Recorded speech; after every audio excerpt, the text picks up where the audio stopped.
It's the true story of a man in China who risked everything, becoming an unlikely icon in the global battle for access to medicine. Meet Nick, an ordinary man running a failing import shop in Shanghai. Life's hitting him hard, crushing debt, a sick father needing expensive surgery, and a custody battle looming.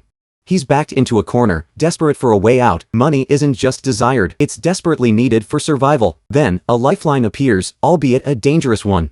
A leukemia patient named David reveals a secret: a vital cancer drug, costing a fortune domestically, think tens of thousands of dollars a year, has a generic version made in India, the pharmacy of the developing world, for less than 2% of the price. For desperate patients, it's hope. For Nick, it's a potential goldmine, a chance to solve his problems, even if it means operating outside the law. The profit margin is staggering, the temptation immense. After some internal struggle, he decides to take the risk. Nick embarks on a journey to India, navigating the complex world of generic drug manufacturing. He wants to be a savior, huh?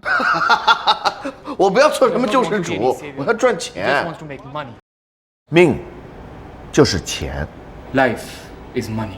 Returning with the first batch, he witnesses firsthand the profound impact these affordable pills have.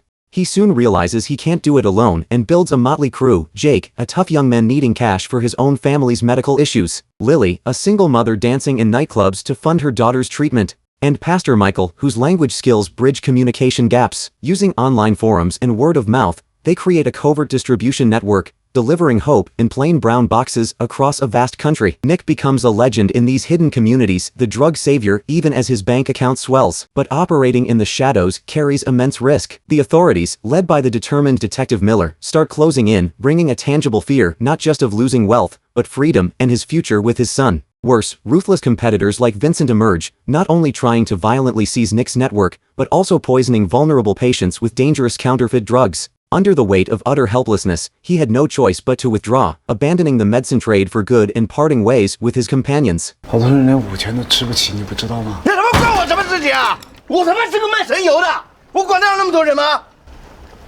我他妈上有老下有小，我被专业娶他们怎么办？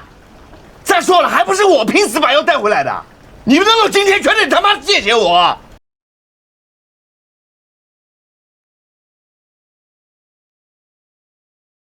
A year later, he established a textile mill, whose profits soon eclipsed his former pharmaceutical earnings, yet destiny, relentless in its pursuit, was sharpening new arrows to pierce his newfound success. The true breaking point comes through David, the man who first brought him this desperate plea.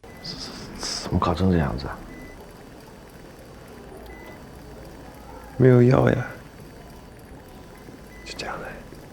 Nick had witnessed David enduring agonizing debridement procedures in the hospital, each dressing change echoing with guttural screams of pain, a family utterly broken by impossible costs and fading hope. When David finally chose an extreme end to his suffering, his last words to Nick, "I want to live," pierced through the armor of indifference Nick had built with money. Haunted by David's tormented face and final plea, counting his earnings, the cash suddenly felt heavy, dirty. Tragedy compounded with the death of young, impulsive Jake. Jake might have been rough around the edges, but his loyalty to Nick and his simple dream of earning enough to return home and live quietly were genuine. When Jake died violently in a car chase, shielding Nick and the precious medicine,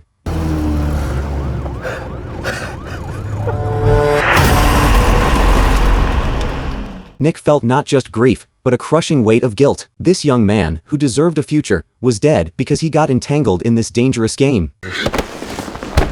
他才20岁，他就想活命，他有什么罪？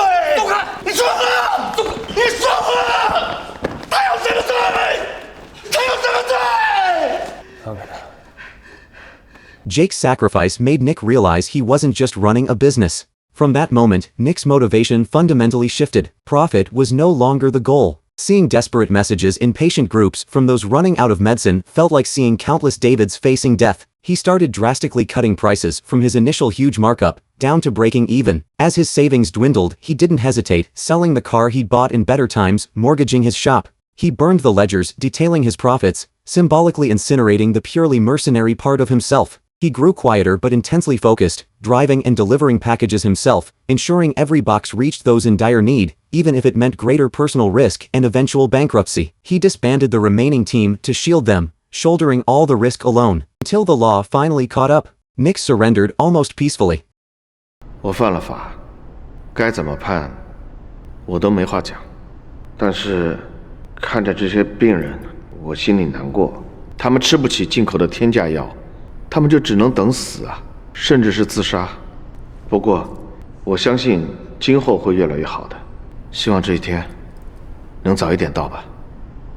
But his arrest triggered something extraordinary. On the day he was taken to prison, the streets were lined with thousands of patients he helped. In a profound, silent gesture, they removed their surgical masks, a symbol of their illness, now revealed in solidarity and gratitude for the man who gave them a fighting chance. While Nick served his sentence, his story ignited a firestorm of public debate. The immense pressure forced authorities to confront the issue of exorbitant drug prices. In the years that follow, significant changes occur. The specific drug, Gleevec, is added to national health insurance. Prices plummet dramatically from the equivalent of thousands of dollars per month down to less than $100, and policies shift to improve access to essential medicines.